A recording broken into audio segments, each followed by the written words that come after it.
السلام علیکم لسنرز، آئیے جیمس ہیڈلے چیز کے شاہکار ناول گندا انڈا، جسے اردو کے قالب میں اثر نعمانی نے ڈھالا ہے، اس کا دوسرا اور آخری حصہ سنتے ہیں۔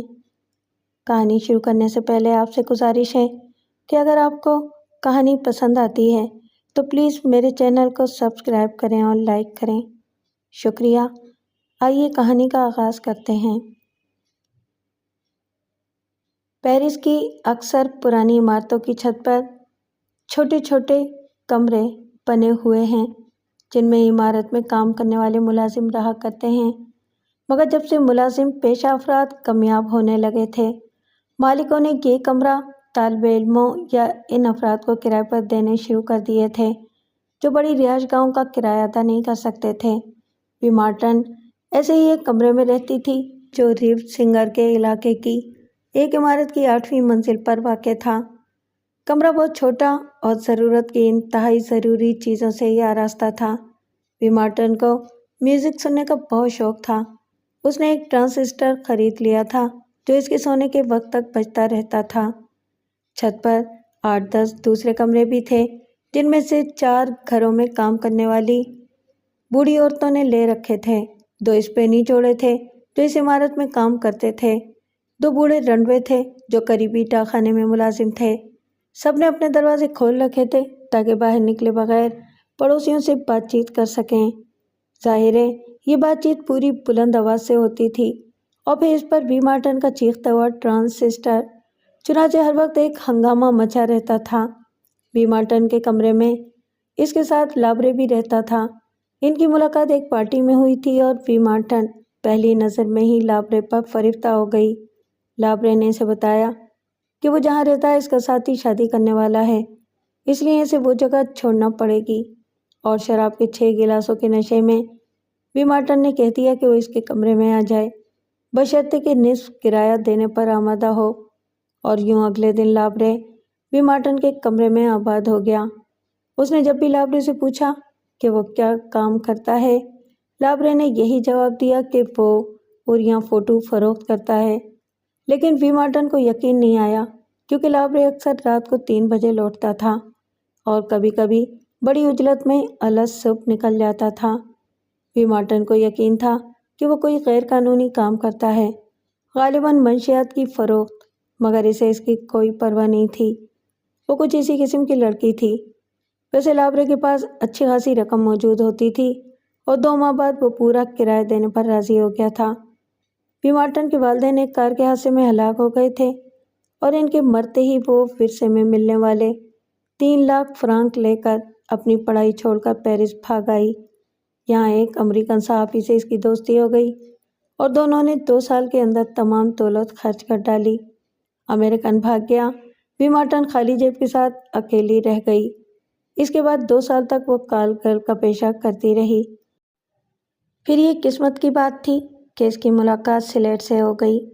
وہ وی مارٹن جیسی لڑکی کی تلاش میں تھا کہ اسے ماڈل بنا سکے، چنانچہ اس نے وی مارٹن سے باقاعدہ معاہدہ کر لیا اور اسے 1000 فرانک ماہانہ معاوضہ دینے پر رکھ لیا، اور اس کے کھانے پینے کی ضروریات کے لیے یہ کافی تھا۔ لباس کے معاملے میں وی مارٹن کو کبھی کوئی پریشانی نہیں ہوتی تھی۔ وہ جب بھی کپڑوں کی ضرورت محسوس کرتی، ملبوسات کے کسی بڑے اسٹور میں جاتی اور اپنی پسند کا لباس چرا لاتی، یا کسی امریکن سیاح کو پکڑ لیتی جو اس کی نوازش حاصل کرنے کے لیے بہت کچھ خرچ کر دیتا تھا۔ لابرے کے آنے سے اسے کچھ آسانی ہو گئی۔ اس نے سیاح تلاش کرنا ختم کر دیا، البتہ چوری کا شوق باقی تھا۔ اس دن جب وہ اپنے کمرے میں واپس گئی تو اس کے دماغ میں چل لینڈ گشت کر رہا تھا۔ جو کپڑے موجود تھے ان میں سے بہترین لباس کا انتخاب کر کے وہ ٹرانزسٹر آن کر کے آنکھیں بند کر کے بستر پر لیٹ گئی۔ اس نے لابرے اور چل لینڈ کا موازنہ کیا۔ دونوں میں بڑا فرق تھا۔ لابرے جتنا گندا، ترش مزاج اور اجڑ نظر آتا تھا، چل لینڈ اتنا ہی شریف، مہذب، شائستہ اور صاف ستھرا تھا۔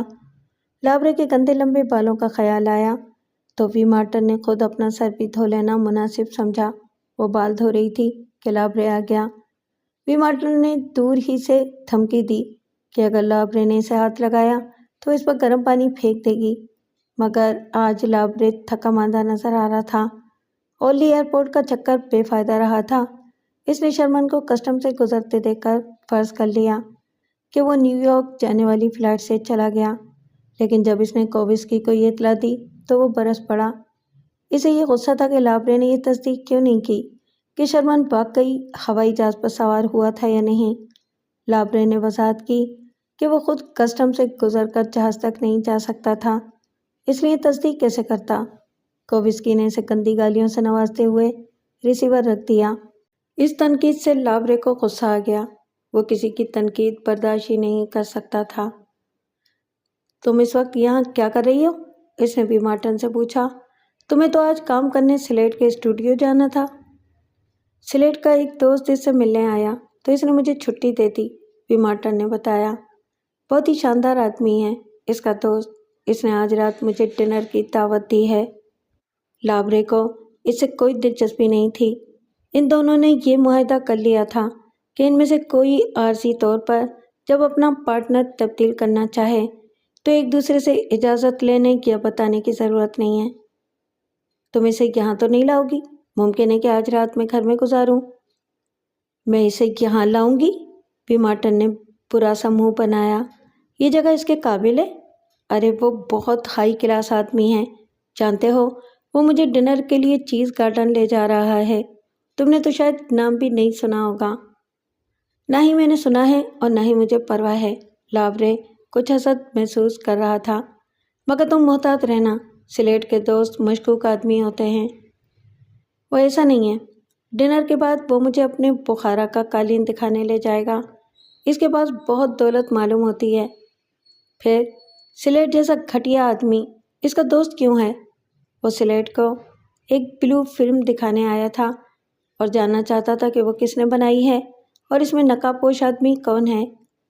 نیلے شیشوں کے چشمے کے پیچھے لابرے کی آنکھوں میں دلچسپی کی چمک ابھری۔ تم نے اس سے اس کا نام بھی پوچھا؟ کیوں نہیں؟ نام جانے بغیر کیا میں اس کی دعوت قبول کر سکتی تھی؟ بھی مارٹن نے جواب دیا۔ اس کا نام جل لینڈ ہے۔ لابرے چونک گیا۔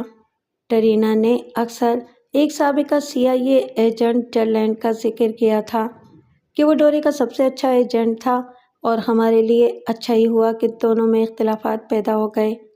جل لینڈ بڑا درد سر تھا۔ کبھی ملک سے پوچھو وہ اس کے بارے میں کیا کہتا ہے۔ ایک مرتبہ جب لابرے اور ٹرینا مل کر کام کر رہے تھے تو جل لینڈ پاس سے گزرا تھا اور ٹرینا نے اشارے سے بتایا تھا کہ یہ جل لینڈ ہے، اور آج بھی جب لابرے نے ٹرینا کو فون کیا تھا تو اس نے بتایا تھا کہ جل لینڈ کسی نہ کسی طرح شرمن کے معاملے میں شامل ہے۔ یہ یاد آنا تھا کہ لابرے جوش سے بھر گیا۔ بیٹھ جاؤ، اس نے بھی مارٹن سے کہا۔ تم دیکھ رہے ہو کہ میں مصروف ہوں، بھی مارٹن نے جواب دیا۔ میں تمہاری بات تمہارے پاس بیٹھے بغیر بھی سن سکتی ہوں۔ لابرے نے بھی مارٹن کے کولر پر اتنی زور سے ہاتھ مارا کہ اس کے منہ سے چیخ نکل گئی۔ میں نے کہا یہاں آ کر بیٹھو، ورنہ اتنی مار ماروں گا کہ یاد کرو گی۔ لابرے کے سخت لہجے میں کوئی ایسی بات تھی کہ بھی مارٹن چپ چاپ آ کر بستر پر بیٹھ گئی۔ میں جاننا چاہتا ہوں کہ سلیٹ اور جل لینڈ کے درمیان کیا گفتگو ہوئی، تفصیل سے بتاؤ، لابرے نے کہا۔ مگر کیوں؟ تمہارا اس سے کیا تعلق؟ بھی مارٹن بولا، اور اس مرتبہ اس کی پشت پر پڑنے والا ہاتھ پہلے سے کہیں زیادہ زوردار تھا۔ میری بات کا جواب دو، لابرے خدرایا، اور لابرے کی اس کیفیت سے خوف زدہ بھی مارٹن نے شروع سے آخر تک ساری بات بتا دی۔ آج رات تم واقعی اس سے مل رہی ہو؟ ہاں۔ تمہیں یقین ہے کہ وہ ایک بلو فلم تھی؟ ہاں۔ اب میری بات سنو، اس بارے میں کسی سے ایک لفظ مت کہنا، لابرے نے اسے گھورتے ہوئے کہا۔ تم نے منہ کھولا تو بہت پچھتاؤ گی۔ میں وعدہ کرتی ہوں کہ کسی سے کچھ نہیں کہوں گی۔ میرے واپس آنے تک یہیں رہنا۔ اچھا۔ لابرے تیزی سے باہر نکل گیا۔